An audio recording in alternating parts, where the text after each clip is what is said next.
Bon, voilà. Alors, je crois que nous avons des questions en suspens depuis tout à l'heure. Madame, je crois. Allez-y, je vous en prie. Ah, il faut pousser le truc vers le haut, là. Poussez le petit bouton vers le haut.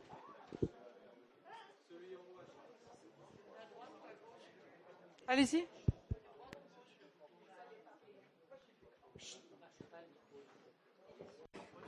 Ça y est, c'est bon. Si, non, je fais voir. Ah non. Moi, je suis pas spécialiste.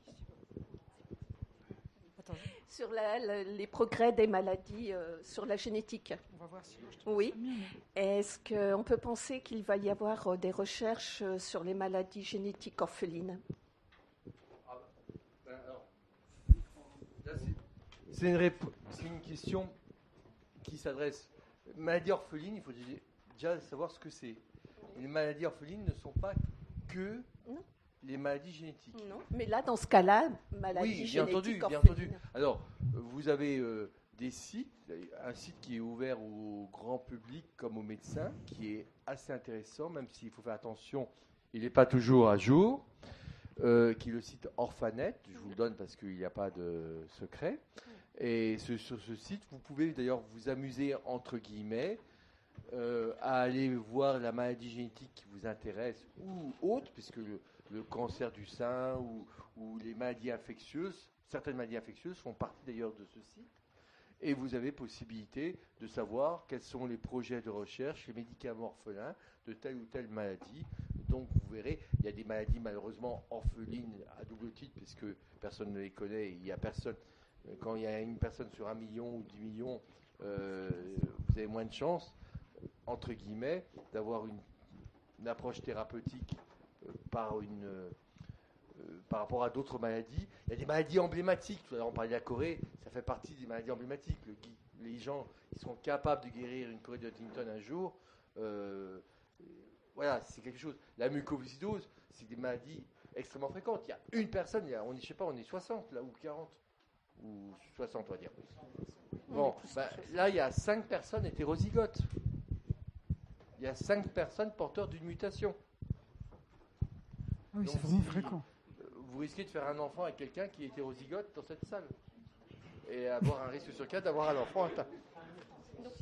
Mauvaise nouvelle. Ce que je veux dire, une personne sur 20 dans la population mondiale est porteuse d'une mutation de la mucoviscidose. Une sur 20.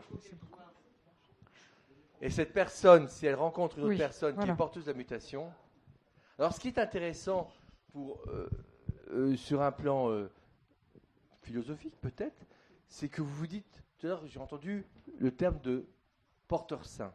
C'est un terme que j'excrais parce qu'il n'y a pas de porteur sain. Comment ? Oui. Je finis. Juste pour vous dire pourquoi il y a une personne sur 20 qui est porteur d'une mutation. Et quand on est porteur d'une mutation de la mucoviscidose, on est hétérozygote, on n'est pas malade. D'accord ? On est malade que si on a 2 mutations. Pourquoi, à votre avis, il y a une personne sur 20 dans la population qui est porteur ?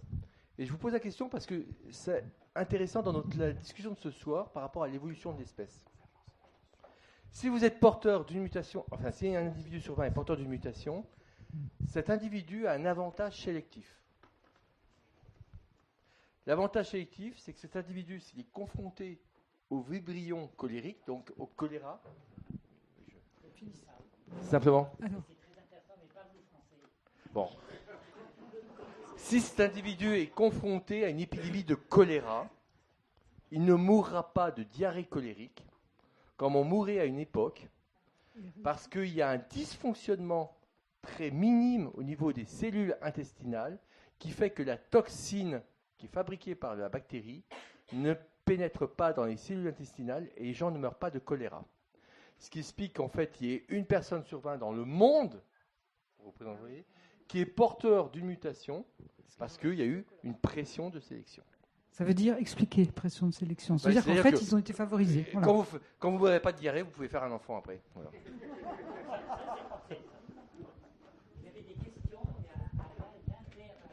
Il y a une question là-bas. Excusez-moi, il y a une question là-bas. Je crois qu'il y avait une question. Non, il y a une question là-bas. Excusez-moi, il y a une question là-bas. Ça marche, oui. Oui, j'ai vu il n'y a pas longtemps qu'il y avait une scientifique américaine, Elizabeth Parrish, qui avait découvert un moyen d'empêcher les télomères dans nos cellules de s'user à chaque division cellulaire. Et j'aimerais savoir si justement cette technique, qui a l'air assez sérieuse, puisque je l'ai vue dans des revues scientifiques, Science et Vie et sur France 2,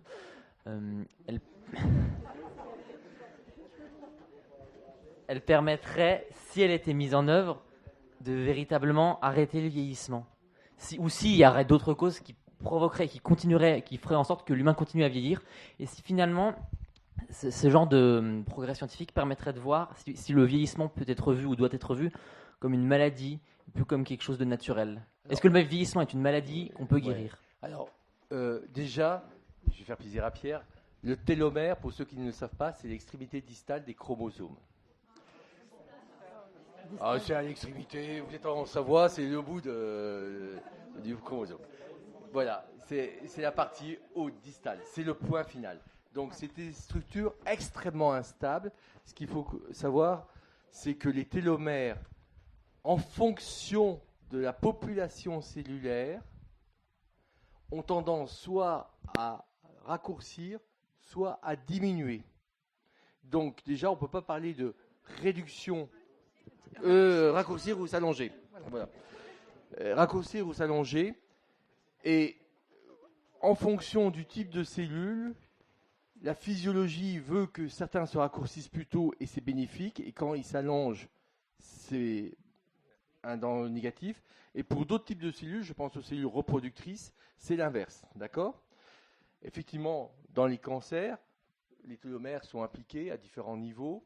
C'est très complexe, on ne connaît pas tout à fait les choses. Il y a certains types de cellules, effectivement, on aimerait pouvoir bloquer. Donc, c'est une voie de recherche parmi d'autres voies de recherche. Si on arrivait à cibler le vieillissement, c'est-à-dire la réduction de certains télomères, de certaines populations cellulaires, ça serait un éventuel moyen de raccourcir le vieillissement de certaines cellules, mais pas de toutes les autres cellules. Ça ne concernerait que certaines populations cellulaires. Au départ, tu as été conçu par ton papa et ta maman, tu l'imagines, enfin, tu l'admets. Et tu es une cellule unique qui se divise en 2, en 4, en 8, en 16, et chaque cellule va avoir une certaine autonomie.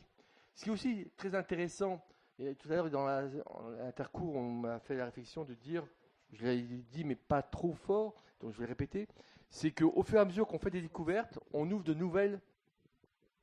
se pose de nouvelles questions.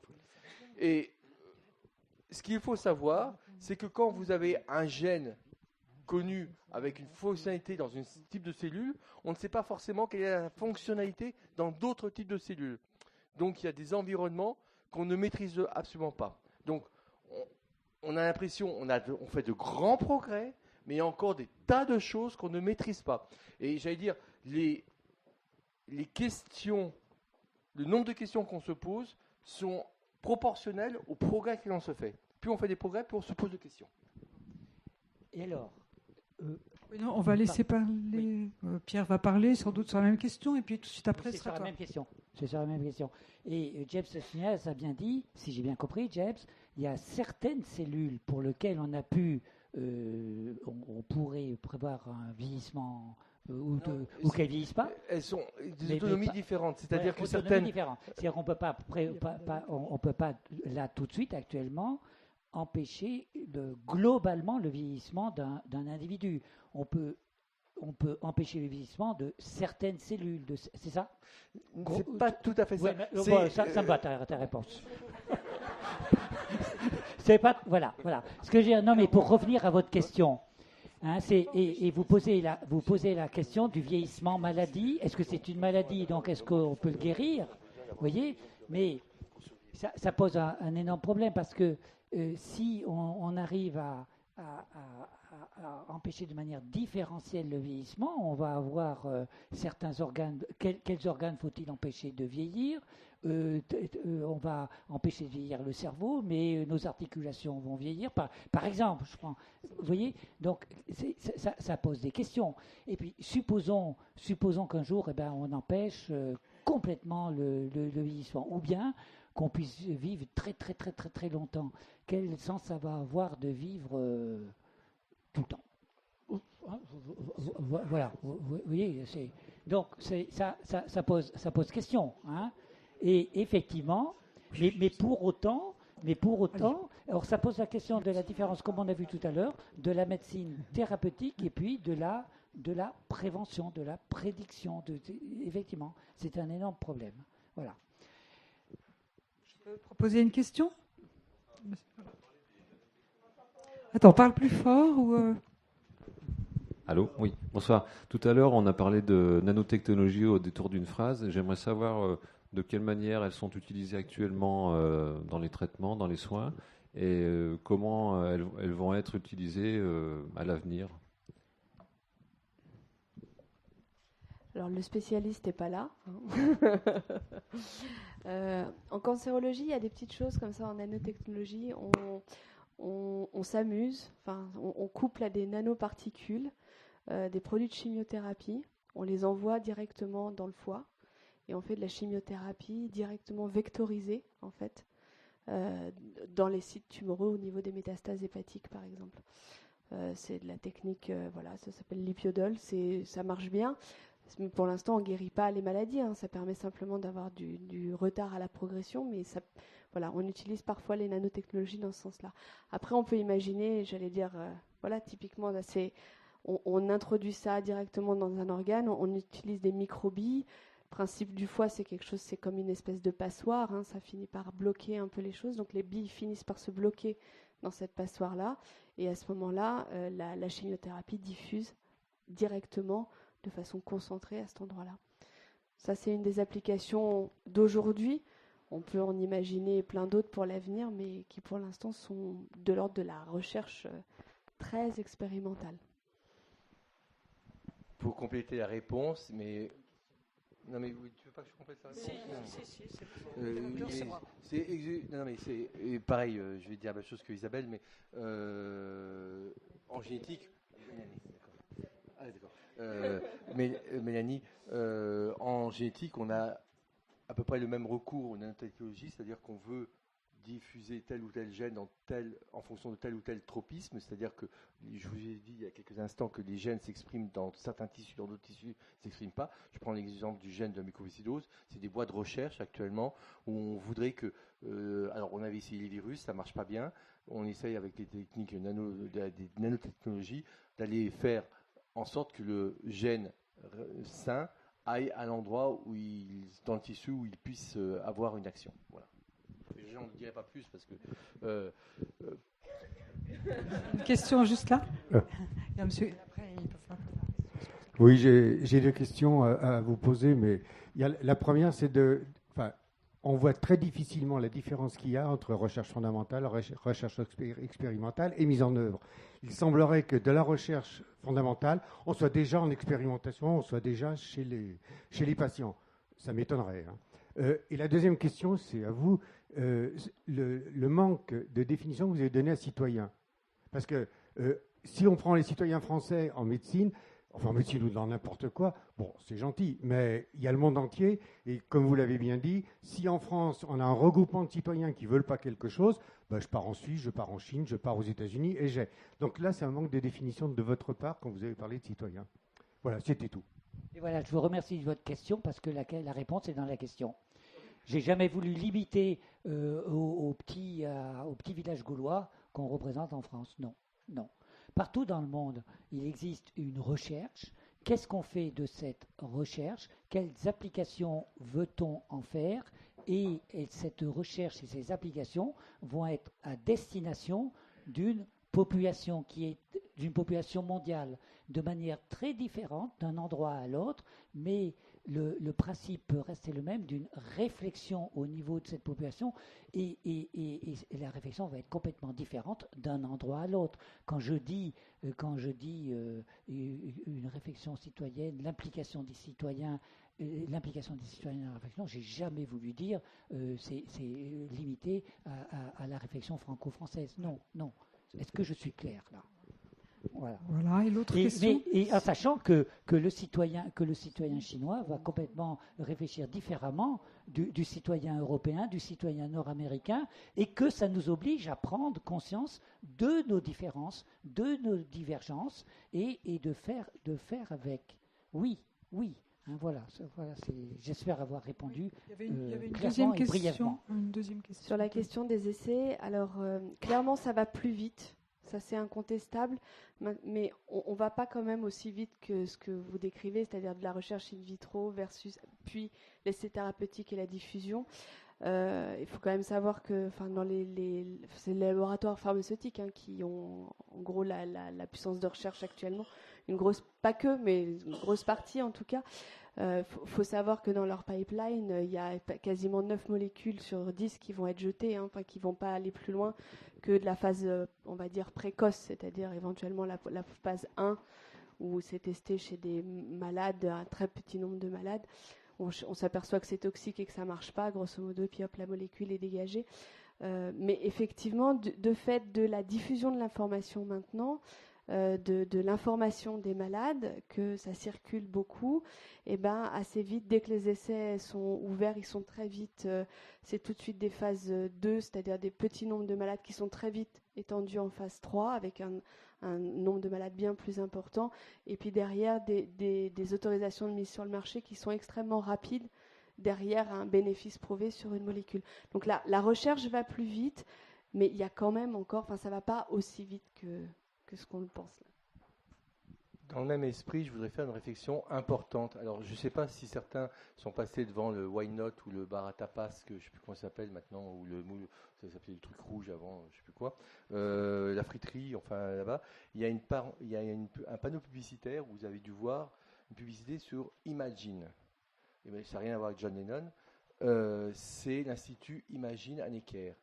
Alors, en génétique, on a la base du traitement, c'est le diagnostic. Tant qu'on n'a pas fait de diagnostic, on ne peut pas traiter, tel qu'on le conçoit, généticien, une maladie. D'accord ? Et il y a énormément de maladies qui ne sont pas diagnostiquées correctement en France. Je reprends l'exemple de l'autisme, la déficience intellectuelle, les adrénoleucodystrophies, des tas de choses, etc. Et on a possibilité de faire ce qu'on appelle du séquençage haut débit, des études d'exome en entier. Et actuellement, on a la connaissance, la faisabilité, mais parce que ça coûte 2 000 € par enfant, ça veut dire que comme habituellement on fait un trio, puisqu'on fait l'enfant et les deux parents, ça fait 6 000 €, eh bien, on choisit, et ça c'est terrible, on choisit nos patients, à qui on envoie à Necker ou à Dijon, à Translade, les gens que l'on peut tester. Et ça, je trouve ça odieux. Et on refait ce qu'on a fait à une époque, que tu as peut-être connu. Non, quand je dis que tu as connu, parce que tu es de cette génération, quand je suis arrivé à Chambéry, on était à la fin d'un scandale où les femmes qui faisaient une amyosynthèse, elles faisaient un chèque à un institut qui s'appelait le Crébiop, où on avait tenté, je dis pas, j'en parle je risque rien parce que je n'étais pas moi impliqué dans le coup puisque je sortais de mes études, où les gens déclaraient aux impôts le chèque qu'ils faisaient au Crébiop, c'était pour faire les examens, pour pouvoir être remboursés de leur amyosynthèse pour un diagnostic prénatal chromosomique. Et actuellement, des gens pour lesquels j'ai beaucoup de respect, ils disent aux gens, si vous nous payez 2 000 € x 3, on vous fera l'examen, vous aurez la réponse en 6 mois. Et puis vous trouvez quelqu'un dans votre famille qui peut le déclarer, s'il est commerçant, etc., dans ses charges. Et si par contre vous payez en 4 000 €, eh bien vous aurez la réponse en 2 mois, parce qu'on vous mettra en priorité. Je vous jure que c'est vrai. Pour ne pas citer, c'est un hôpital français, Necker, voilà. Enfin, c'est pas un secret, voilà. Et quand vous avez 1 ou 2 enfants avec une encéphalopathe et que vous voulez savoir ce qu'il en est, que vous avez un projet parental et que vous ne pouvez pas le faire tant qu'on n'a pas identifié, parce qu'on n'aura pas forcément l'approche thérapeutique. Mais quand vous avez eu 2 enfants atteints qui sont encéphalopathes dans votre couple et que vous dites qu'on va essayer d'en faire un 3e, mais on ne sait pas ce qu'ils ont, et que, indépendamment de toute confession philosophique, religieuse, vous voulez faire un diagnostic prénatal pour savoir si l'enfant sera atteint ou pas atteint, et qu'on a des outils qui peuvent nous aider et qu'on n'y accède pas, je trouve ça lamentable. Alors je ne sais pas, en génétique, je suis très loin, probablement de mes confrères, des problèmes financiers, parce que je m'en occupe, je ne me préoccupe pas de la même façon, parce qu'on n'est pas soumis à la même contrainte. Donc je bats ma culpe par rapport à ça, mais je trouve que c'est un cri de révolte que je vous transmets, enfin ça me fait du mal. Voilà. Oui, je comprends. Ce qui justifie parfaitement ce que vous proposez, de partager la réflexion au sein de la cité. Oui, nous avons une question. Nous sommes là pour répondre aux questions. Oui.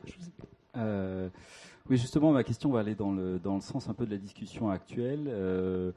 Donc, j'étais interpellé dès le début par, oui, alors on a une médecine révolutionnaire, on va arriver à 200 ou 300 ans de durée de vie, et j'ai l'impression qu'on tourne un peu autour de la question là du transhumanisme, c'est-à-dire qu'il y a quand même des gens, notamment des grosses sociétés comme Google, qui ont des projets transhumanistes, c'est-à-dire qui visent à finalement utiliser la technologie pour arriver effectivement à augmenter la durée de vie de manière considérable, mais bien entendu pour un nombre limité de personnes. Donc moi les scandales actuels, je veux bien effectivement, oui, effectivement c'est ce qui se passe, c'est un scandale, mais vers quoi on va aller si on imagine que certaines personnes vont vivre de 100 ou 300 ans, c'est-à-dire que ce ne sera plus une médecine à 2 vitesses, mais à 10 vitesses suivant le portefeuille qu'on a. Est-ce que c'est des discussions que vous avez? Est-ce qu'il y a une orientation de la recherche qui se produit, est-ce que c'est des réflexions qui existent au niveau du secteur de la médecine hospitalière notamment? Voilà, j'aimerais bien qu'il y ait des paroles de votre part à ce sujet. L'un après l'autre. Allez-y. En tout cas, il y a une littérature dans la lecture sur le transhumanisme, le posthumanisme, etc., qui foisonne maintenant. Et c'est vrai qu'il est bon de s'approprier cette réflexion au niveau de la communauté. Je ne sais pas, et mondiale. Effectivement, le GAFA, Google, Amazon, Facebook, et l'autre A, c'est Apple. Effectivement, il y a ce type de réflexion, de pari. Il y a ce type de pari. Et on peut rêver. Moi, attention, je ne suis absolument pas du tout spécialiste des nanotechnologies. Moi, je suis comme vous. J'ai lu quelques trucs. Voilà. Mais voilà.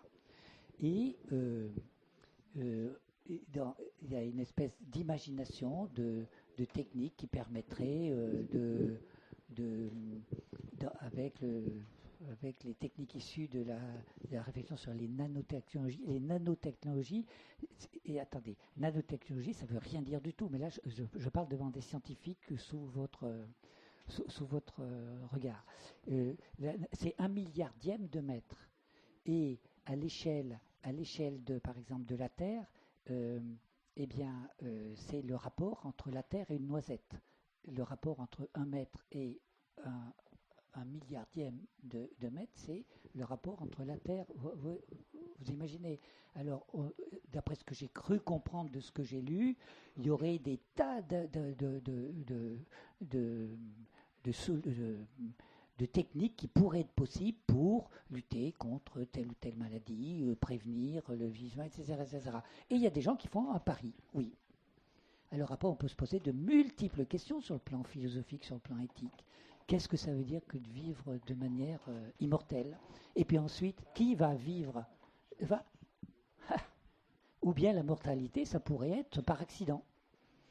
Oui, non, mais c'est des hypothèses, c'est des hypothèses. Voilà. Et puis, qui va profiter de ça? Qui va profiter de ça? Certainement qu'il y aurait à 2 vitesses, oui. Et est-ce qu'il va y avoir une population privilégiée au niveau mondial? Et puis, voilà. Donc, voilà. Je m'arrête là parce qu'en fait, je ne veux surtout pas donner l'air que je connais la chose, j'y connais rien. Mais il y a une espèce de questionnement à avoir. Bien sûr, oui. Voilà. Sur la question, sur la réflexion qu'on mène au niveau du centre, par exemple, hospitalier, je remets les pieds un peu dans dans le réel. Hein, C'est une bonne idée. Il y a une réflexion qui s'est entamée sur le plan hospitalier, on va dire général, pas que sur le centre hospitalier de Chambéry, qui est autour du coût de ces innovations technologiques. Hein, on a beaucoup de nouveaux traitements, je parle en cancérologie en particulier, hein, mais on a beaucoup de nouveaux traitements qui arrivent qui coûtent extrêmement cher. Comme toujours, je dis ça aux gens, hein, c'est pas moi, c'est pas eux qui sommes responsables du prix, mais c'est comme ça coûte cher. Typiquement, on se retrouve avec des traitements où on est de l'ordre entre 5 et 10 000 euros l'injection. Vous partez pour une injection toutes les 3 semaines, tant que ça marche. Des fois, ça marche longtemps. Donc voilà, ça peut vite chiffrer et ça chiffre très cher.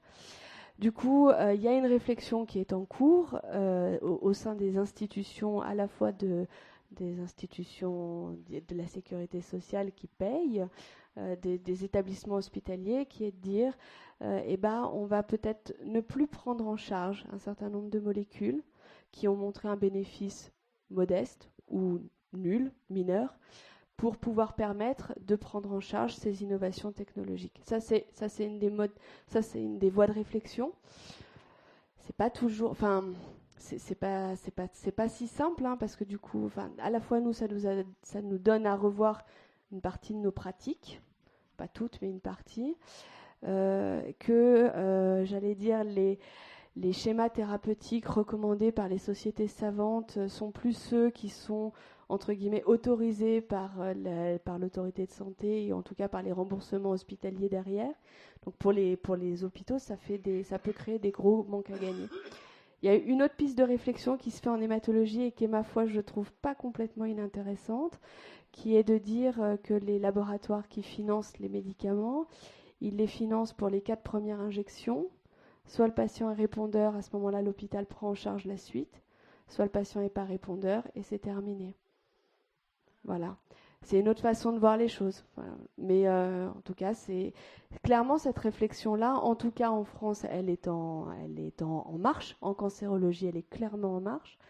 C'est le problème du coût de ces médicaments, il est posé. La réponse, elle est pas trouvée, hein, clairement, pour l'instant. Je vais essayer de compléter la situation. Alors, comme d'habitude, je vais partir un petit peu dans tous les sens. Je vais me permettre juste de dire que ce n'est pas vraiment du transhumanisme que tu as rapporté. Et je me permettrai juste de faire une réflexion par rapport à ce que tu viens de dire. Juste une réflexion. Enfin, ce n'est pas vraiment du transhumanisme parce que tu n'as pas mixé l'humain avec la technologie. C'est ça le transhumanisme, a priori. Comment ? Oui, mais alors du transhumanisme, on en a fait depuis toujours, depuis la nuit des temps, on en fait. On l'a fait simplement, c'est pas à la même échelle. On a sans cesse, rien que notre espérance de vie qui est passée de 70 et 15 ans maintenant chez un homme, 80 ans chez la femme, je crois, et qui était 20 ans de moins il y a 20 ans. Pour un enfant atteint de mucoviscidose, l'espérance de vie était de 18 ans il y a 20 ans. Elle est de 45 ans maintenant. Et, du transhumanisme, on en a toujours fait. Enfin, si on limite ça à l'approche de augmenter l'espérance de vie. Le coût des techniques. Alors, juste pour une petite chose, on en fait aussi. Alors, je dis, tu n'en fais pas, mais je veux dire que tu en fais également. Je vais essayer de développer ce que tu as dit. Ça m'a poussé à dire en fonction de ce que tu as dit. Tu parles de traitement à 10 000 euros par mois, si je ne me suis pas trompé, ou 10 000 euros ou à 3 semaines. Bon, excuse-moi, attends, 10 000 euros. Et moi, tout à l'heure, je vous ai dit qu'on flinguait des gamins parce qu'on n'avait pas 2 000 euros pour faire un diagnostic prénatal. C'est-à-dire qu'on favorise qui ? On favorise l'adulte qui représente la société et on ne favorise pas l'enfant à naître. Je ne parle pas de religion rien du tout, je parle simplement d'individu. C'est-à-dire qu'on flingue un enfant parce qu'il a moins de pouvoir que l'adulte qui est présent. Donc voilà. Après, du transhumanisme, quand je cite l'exemple très fréquemment maintenant, on est capable de faire voir des aveugles. En fonction de certains types de rétinopathie, on arrive à intégrer des caméras. Quand vous avez en face de vous un gars qui n'a jamais vu de sa vie et qui commence à voir et discerner, il ne sera pas vigie, mais qui commence à voir un certain nombre de choses, vous ne pouvez pas imaginer le bonheur. Est-ce que c'est un mal ou c'est pas un mal ? Alors, effectivement, la question qui est primordiale, c'est faire en sorte de ne pas forcément limiter la population qui sera susceptible ou pas de pouvoir bénéficier de ces progrès. les coûts, je pense que c'est un faux problème. Parce que, je reprends un autre exemple, celui du diagnostic prénatal non invasif, l'étude de l'ADN du fœtus dans le sang de la mère. Ça coûtait 1 000 € il y a un an, et là, tous les 15 jours, on nous annonce que ça baisse. Maintenant, c'est à 325 €. C'est-à-dire que les technologies, les techniques, quand il y a plus d'offres, quand il y a plus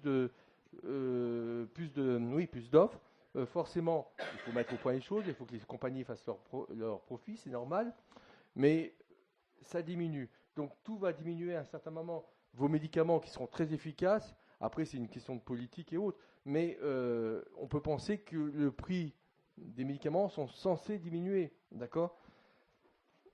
Après, à qui on offre cette possibilité ? Mais il y a déjà un biais. Vous êtes africain ou au fin fond de Madagascar, à Tamatave ou à Nosibé, vous n'aurez pas la même offre, les mêmes espérances de vie, la même offre, et pourtant, physiologiquement, vous n'êtes pas tellement différents, d'accord ? Et vous ne bénéficiez pas des mêmes choses. Donc, effectivement, il y a une réflexion à avoir. Dire que c'est mal, je ne suis pas sûr. L'homme a toujours tenté à l'immortalité par son œuvre, par sa descendance, par autre chose. Est-ce que c'est bien ? Alors après, dire qu'on va vivre 200 ans, on n'en est pas là. Hein. Ça, c'est du fantasme encore. Hein. Comment ? Après, non, mais ça reste un fantasme quand même. Il ne faut pas exagérer. Mais effectivement, ça soulève des questions. Mais je crois qu'il faut reposer le problème et réfléchir à ce qu'on a déjà fait dans notre humanité et ce qu'on fait actuellement. Hein. Une question ici, madame, oui. Vous ne parlez pas des médecines parallèles, je pense à la méditation, à l'acupuncture. Est-ce que quelqu'un peut nous parler des bienfaits, complémentarités dans... Très bref, il doit y avoir un déterminisme génétique pour ça. Il y a des gens à qui ça marche et d'autres ça ne marche pas. Non. Je ne sais pas s'il y a des personnes qui veulent en parler, qui peuvent en parler, qui sont ouverts. C'est pas l'avenir. C'est pas la médecine de demain. Ce n'est pas la médecine de demain. C'est la médecine des gens qui auront des sous à mettre là-dedans et qui y croiront et qui s'apportera un confort, un bien-être. Donc c'est pas une critique. C'est pas une critique. Mais c'est pas la médecine à ce jour, en état de nos connaissances. Ça, l'homéopathie, je me rappelle de l'histoire de la molécule d'eau. Enfin, non, arrêtons. Ça enrichit des générations de pharmaciens. Hein. Mais voilà. Après. L'homéopathie ne coûte pas cher. En tout cas, et ça fonctionne. Bah oui. Bon, je préfère. Moi, j'ai pas. C'est pas vraiment le sujet du jour, quand même, l'homéopathie, il me semble. Ouais, hein. La médecine de demain, c'est aussi l'homéopathie. Qui peut soutenir cette affirmation ? Je ne sais pas. Une question où Madame Méchin-Crétineau va répondre. Voilà. Vraiment répondre, je connais pas. Je connais pas, c'est pas mon domaine.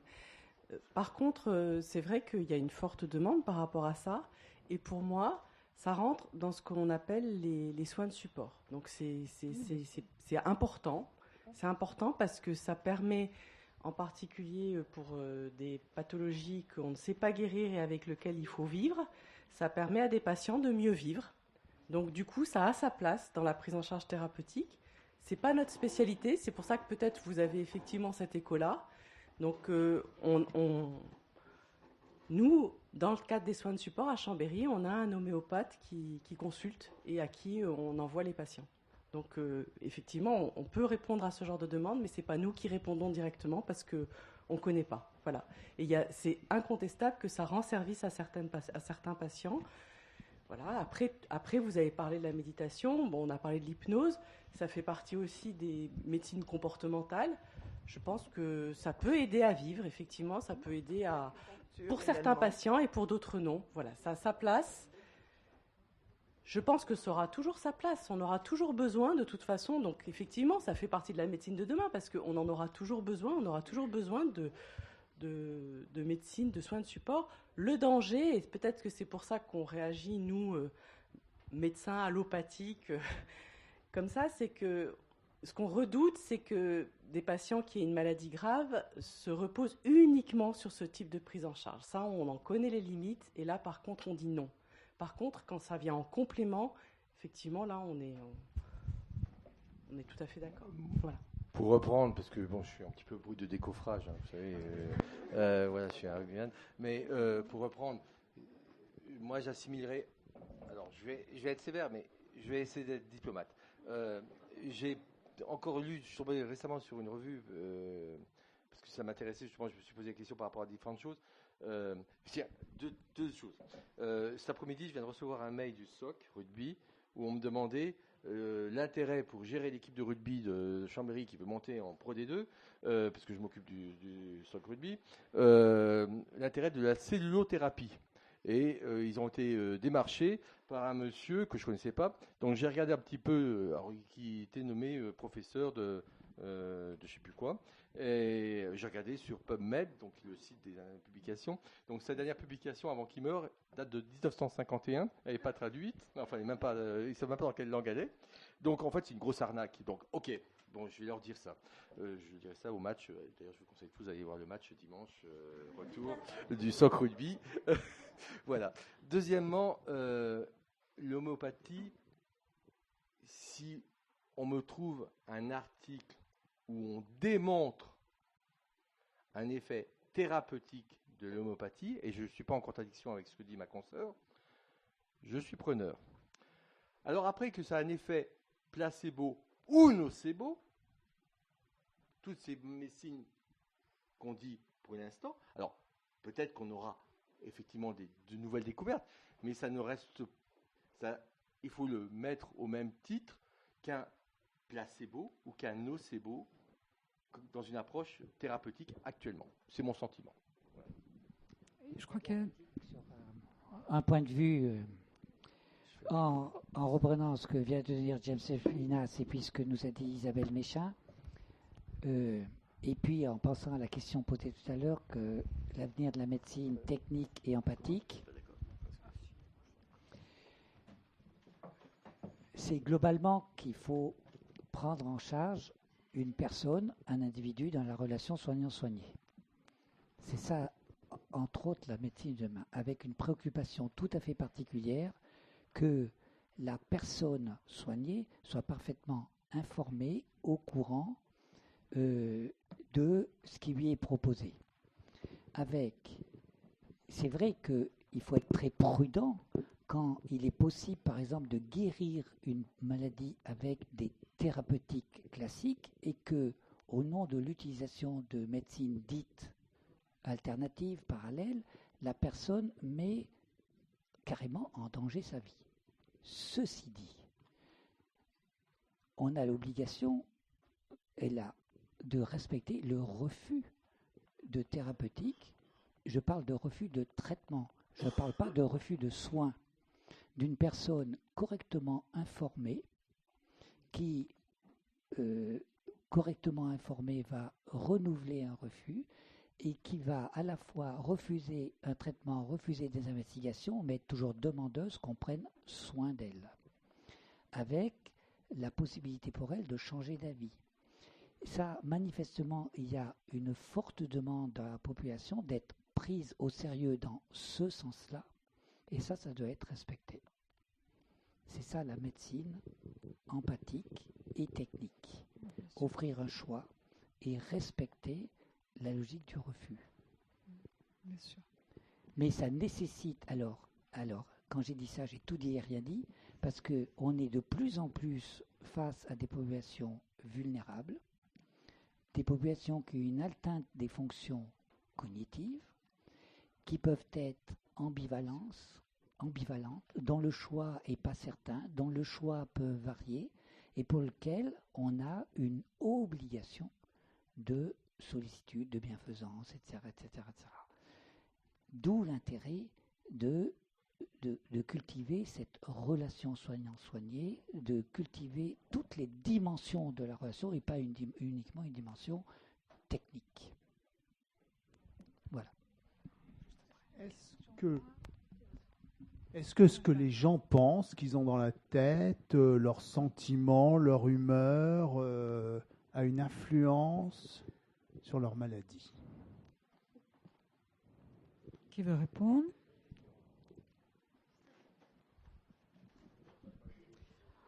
on n'a pas la preuve. Ceci dit, il y a parfois des événements un peu troublants. Enfin, par exemple, dans le cancer, des histoires comme ça se voit. Hein, des espèces de traumatismes familiaux ou un événement de vie.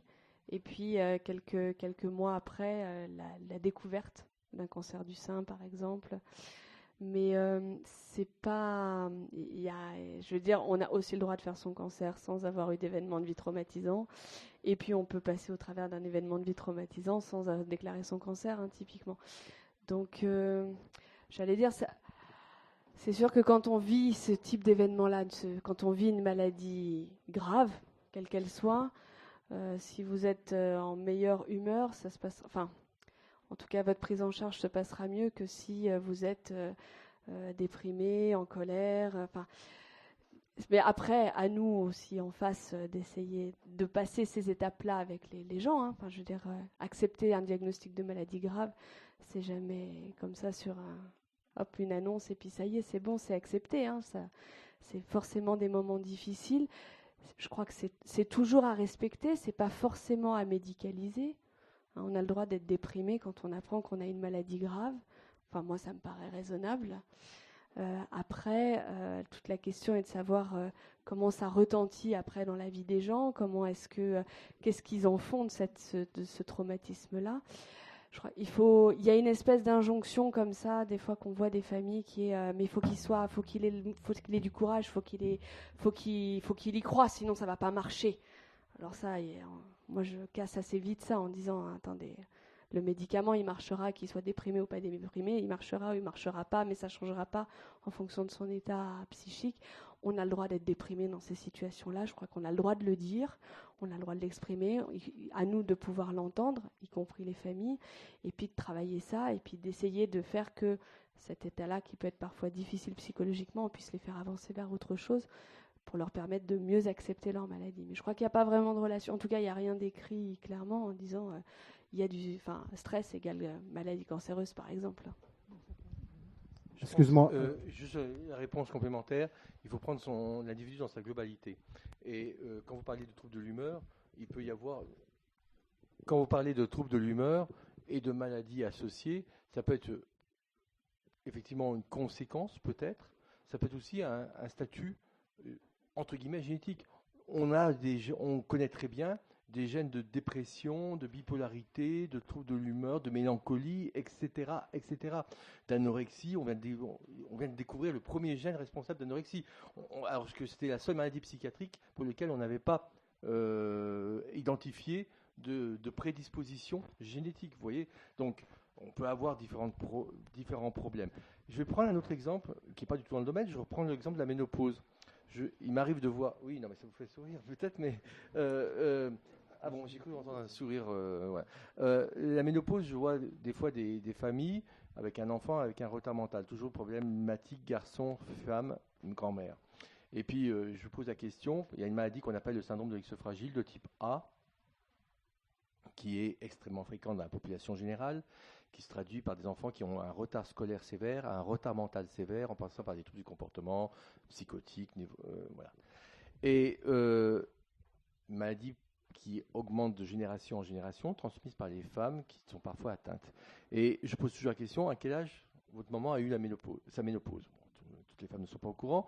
Et quand on me dit 40 ans, et on me dit souvent 40 ans, oui, parce que l'oncle est mort, parce qu'elles ont eu un événement extrêmement important où elle était malade, etc. Et quand je fais une recherche génétique et que je trouve qu'elles ont une prémutation du syndrome de X fragile de type A, je sais très bien que ce n'est pas l'événement qui est responsable de leur ménopause précoce. Et moi, je rame. Alors, je rame pas trop parce qu'elles n'ont plus de projet parental, elles, mais leur enfant, oui. Parce que le médecin, ça fait 20 ans qu'elle a fait son travail de deuil sur sa ménopause parce que on lui avait dit, son médecin généraliste, qu'elle a connu depuis toujours, etc., lui avait dit, oui, vous êtes ménopausée parce que vous avez perdu votre mari, il a un accident. Et puis, en fait, elle a une prémutation qui est responsable de sa ménopause. C'est toujours un petit peu difficile. Donc, c'est difficile. La réponse votre question amène plusieurs réponses, à mon avis. Je vais, sous la forme d'une question m'adressant aux généticiens et Oui, il y avait un psychiatre dans la salle. Il se trouve que c'est moi. Je suis confronté quotidiennement à beaucoup de questionnements. Alors, il y a une question que je voudrais poser aux généticiens qui n'a pas été abordée. Alors, je ne sais pas si c'est de l'ordre du fantasme ou de quelque chose qui est assez probant. Est-ce que tu peux nous parler de l'épigénétique ? Parce qu'il y a quand même quelque chose qui rejoint pas mal de questions. C'est que la cartographie systématique, le déterminisme, le découpage et le changement de séquence, quand même des généticiens, puisque j'ai fait partie d'un congrès là-dessus, c'est un peu peut-être même plusieurs casquettes. Se trouver médecin, se trouver psychiatre, intéressé aussi par les sciences humaines, la philosophie et l'éthique. Sous forme de ma question, l'épigénétique, tu vas nous la définir, mais il semble que les certitudes soient un peu bouleversées par l'incidence. Alors là, on parle beaucoup des facteurs toxiques, des facteurs infectieux, des facteurs de pollution, mais il est quand même des cas où on a la surprise de se dire que même des facteurs psychologiques pouvaient en retour, parce qu'on est encore au balbutiement. En tout cas, on n'est pas au balbutiement de voir qu'à l'aube du XXIe siècle, la certitude de tous les généticiens eux-mêmes, dont tu fais partie, ont eu quelques surprises sur le fait de quand on aura tout cartographié, puisque nous, on découpait les chromosomes sur les photos quand on a commencé nos études. Alors, est-ce que tu peux parler de l'épigénétique, de la place que tu accordes dans l'idée que des facteurs multiples peuvent en retour influencer Il n'y a pas de problème. Voilà. Je te remercie. Il n'y a pas de problème. L'épigénétisme ou l'empreinte génomique, l'imprinting en anglais, entre autres, c'est des mécanismes qui commencent à être... Non. Quand on évoque la probabilité et dans certaines circonstances la certitude depuis 10-15 ans, il y a des maladies d'ailleurs, puisque l'environnement génomique, si tu es psychiatre, tu sais ce que c'est qu'un Prader-Willi, tu sais ce que c'est qu'un syndrome d'Angelman, et quand vous faites... Alors, ces deux maladies, je ne vais pas rentrer dans le détail, mais ces deux maladies génétiques, ce n'est pas le problème. J'en parle simplement pour vous dire que quand vous faites un enfant, vous imaginez que vous mettez à 50% votre patrimoine génétique et que le père, enfin le conjoint, excusez-moi, je vous regarde madame, mais le conjoint en mettra également 50%. Eh bien, vous mettez des fois dans le doigt dans l'œil, parce qu'un des deux parents peut en mettre plus que l'autre. Et même si les chromosomes sont normaux, c'est-à-dire que si vous donnez 2 fois le chromosome 15 et que votre conjoint n'en donne pas, vous aurez un enfant, donc c'est 2 chromosomes 15 d'origine maternelle, vous aurez un enfant de type Angelman. Et si le père donne 2 chromosomes 15 et vous en donnez aucun, vous aurez un syndrome de Prader-Willi. Donc ça fait partie des mécanismes d'épigénétisme, ceci. Alors il peut être génomique, c'est-à-dire qu'en fonction de l'environnement génétique, il peut y avoir donc des expressions, et bien entendu limiter la génétique à la cartographie, c'est complètement aberrant. Mais on pense plus ça depuis 20 ans. Hein. Avant on le supputait il y a 20 ans, et maintenant on le sait avec certitude. L'environnement, il n'y a pas de fumeur de pétard ici, j'imagine, mais quand je dis à tous mes patients qui fument un pétard, et mes patientes, si vous fumez un pétard quand vous êtes enceinte, vous avez un risque de leucémie aiguë lymphobastoïde chez l'enfant à naître avant l'âge de 2 ans. Et si un homme fume un pétard tous les jours à 30 ans, il augmente le risque de cassure chromosomique sur ses spermatozoïdes, et il augmente également le risque de stérilité qui est définitive à la différence du tabac. Donc le pétard, alors le problème du pétard, c'est que c'est pas toujours la même concentration de THC, etc. Moi, je suis pas capable d'en acheter un dans la rue parce que je n'aurais pas en trouvé un. Mais il y a des variations de concentration de THC, enfin voilà, qui font que. Alors, ça. Tétrahydrocannabinol. Ah bah les jeunes ils doivent savoir ça, tétrahydrocannabinol. Cannabinol. Voilà, c'est ça. C'est le cannabis, oui. Hein, c'est ça. Voilà. Donc l'environnement, bien entendu. Mais l'environnement aussi sous déterminisme génétique. Donc, imaginez-vous bien qu'on a des exons et des introns. C'est-à-dire que notre patrimoine génétique, c'est un code à barres. Vous avez déjà été prendre votre pain, pas votre pain, mais votre lait. Quand vous achetez, elle passe avec la petite truc. On sait une lecture. Dans le patrimoine génétique, il y a 80% du patrimoine génétique qui ne sert à rien. Mais si, il sert à quelque chose. Mais on ne connaît pas encore sa fonctionnalité. Là-dessus, vous rajoutez des nouveaux problèmes. Quand vous faites un enfant par PMA, par procréation médicalement assistée, d'accord ? Vous faites cet enfant il naît. Vous devez le transfuser, vous faites une étude du groupe A sanguin, vous apercevez que le groupe A sanguin, ce n'est pas celui du père. Il est incompatible avec celui du père. Mince, vous avez fait une PMA, une fécondation in vitro, et vous avez trompé votre mari, c'est un petit peu con, parce que déjà, hormonalement, c'est pénible. Et en plus, c'est con. Alors, vous poussez les études, et puis vous recherchez un peu plus loin, puis vous dites, ah ben, en fait, le bébé, il est du frère du père. Manque de peau, le père n'a pas de frère. Eh bien, l'enfant a été conçu avec le jumeau évanescent du père, dont l'ADN s'est mélangé pendant sa conception à lui, ce qui représente quand même que 1% des grossesses. Et quand elle a fait son bébé avec le spermatozoïde de son conjoint qu'elle a recueilli, en fait, c'est son beau-frère qu'elle ne connaissait pas d'ailleurs. Non, mais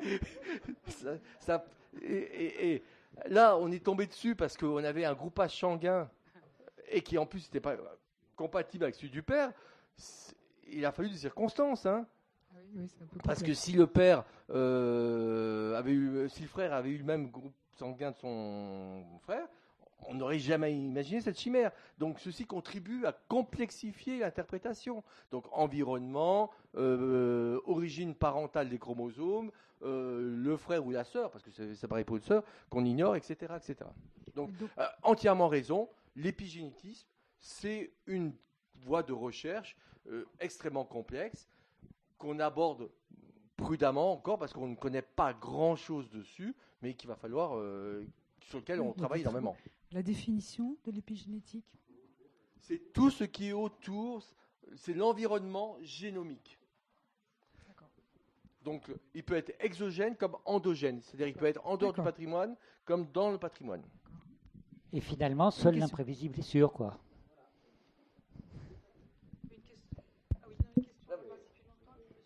Monsieur aussi, depuis longtemps.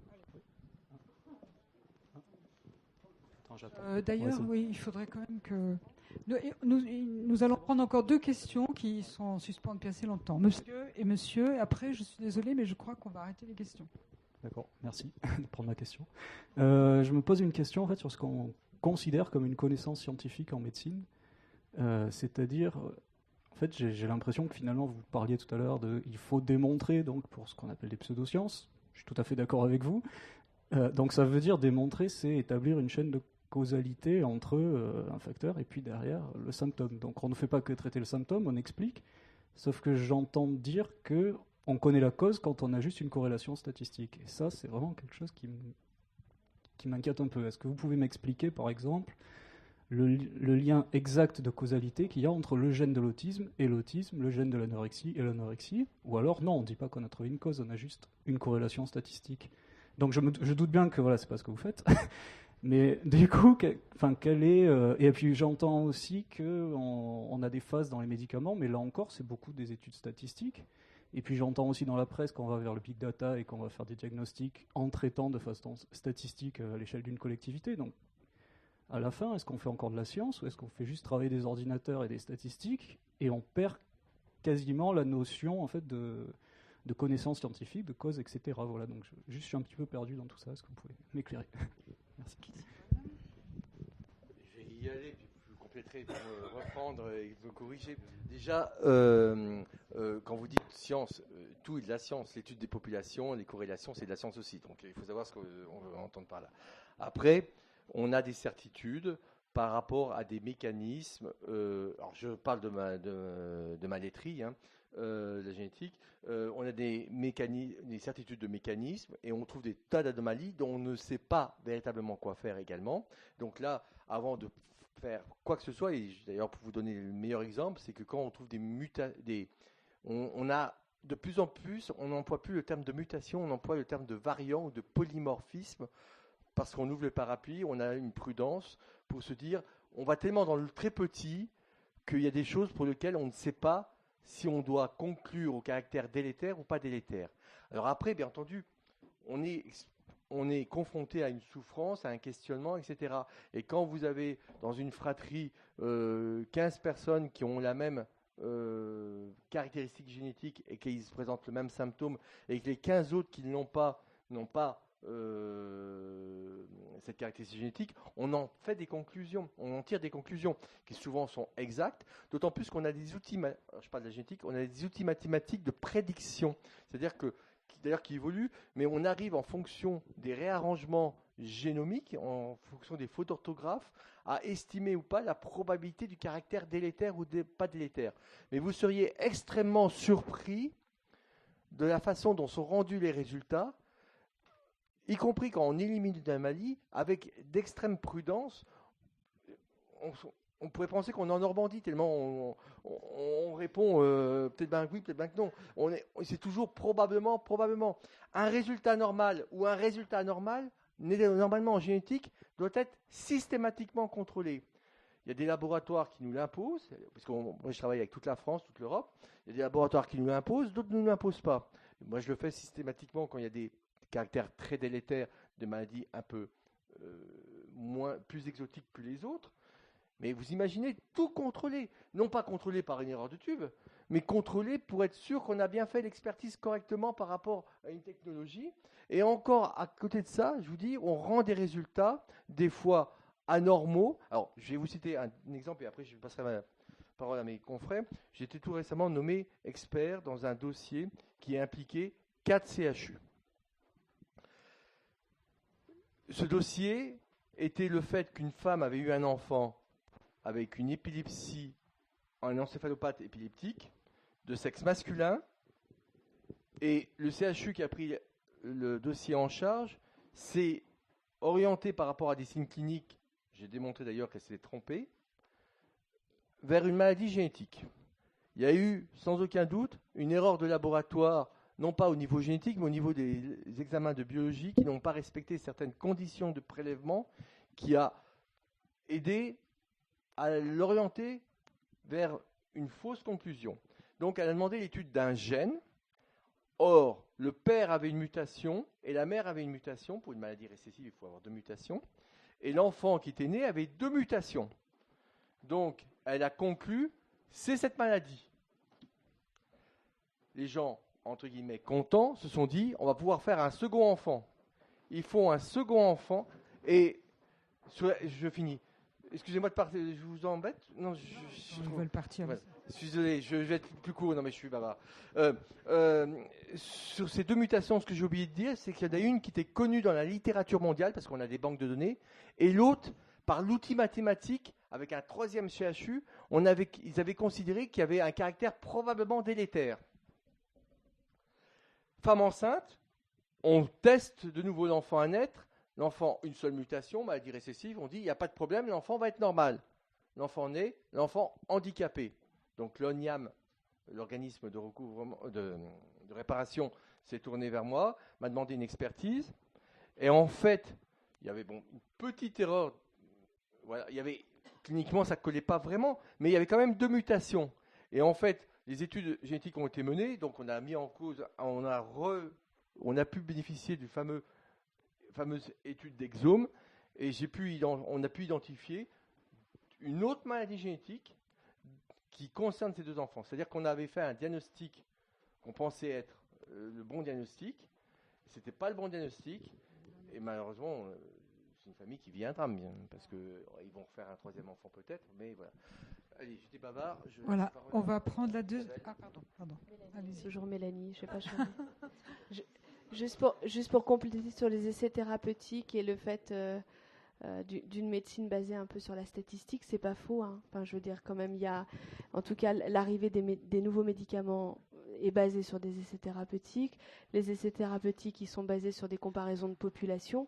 On essaye de mettre à zéro tous les biais potentiels, mais en faisant des tirages au sort, et on expose ou on n'expose pas les gens à une molécule la nouvelle molécule ou le traitement de référence, et puis on regarde la différence de survie qu'il y a entre les 2 groupes de population.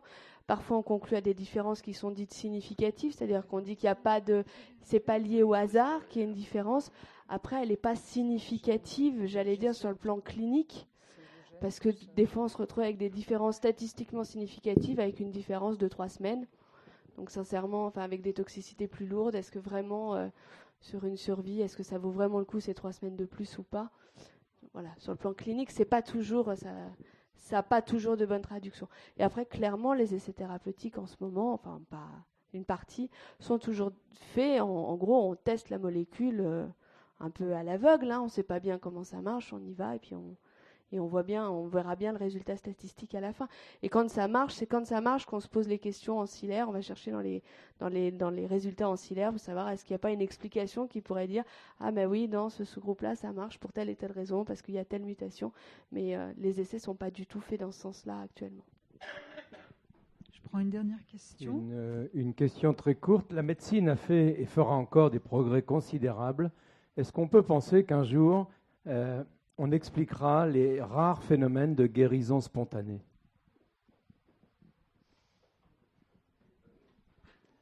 Si vous avez la foi. Réponse à... Guérison spontanée de quoi? Différentes maladies. Il y a avéré des phénomènes de guérison spontanée. D'accord. Alors là, je me tournerai vers le psychiatre. Est-ce que ces maladies ne sont pas des maladies non. Alors, bon, votre question. Parfois, au départ, il y avait une erreur diagnostique. C'est ce que j'ai dit. Voilà. Ouais, c'est ça. Excuse-moi, je t'ai coupé l'herbe sous les pieds. Ouais, s'il vous plaît. Moi, si on me guérit ma calvitie, je dirais que c'est un miracle. Mais Voilà. j'y crois pas. Non, je pense que si on pouvait. Alors, allez, je vais rebondir. On peut s'amuser. Non, mais on pourrait s'amuser par la génétique ou par l'existence de maladies génétiques chez des hommes qui sont connus au niveau historique, artistique et autres, pour expliquer, par exemple, leur comportement délétère ou assassin ou voilà. Qu'est-ce que je voulais dire en fait? Non, je suis perdu. Non, mais c'est trop tordu par les cheveux. Enfin, par les cheveux. Non. Ce que je veux dire, a posteriori, non, ce que je voulais dire, a posteriori, on peut expliquer des comportements de certains individus parce qu'on a des connaissances actuelles. Je prends par exemple les grands pianistes, Paganini, Rostropovitch. On sait maintenant qu'ils avaient des maladies génétiques qui leur permettaient d'avoir une hyperélasticité ligamentaire. Ce que je veux dire, c'est que peut-être que ces cas de guérison clinique correspondent à certaines maladies génétiques ou autres qu'on ne connaissait pas et qui ont donné l'apparence d'une maladie à un moment donné et l'apparence de la guérison à un autre moment donné. Mais je ne peux pas aller plus loin parce qu'après... Donc on en revient au problème du diagnostic. James a dit on ne connaissait pas. Connaître, c'est diagnostiquer. Enfin, pour connaître, il faut diagnostiquer. Voilà. Voilà. Voilà. Est-ce que chacun veut... non ? Oh, c'est bon, c'est bon. Merci à tout le monde.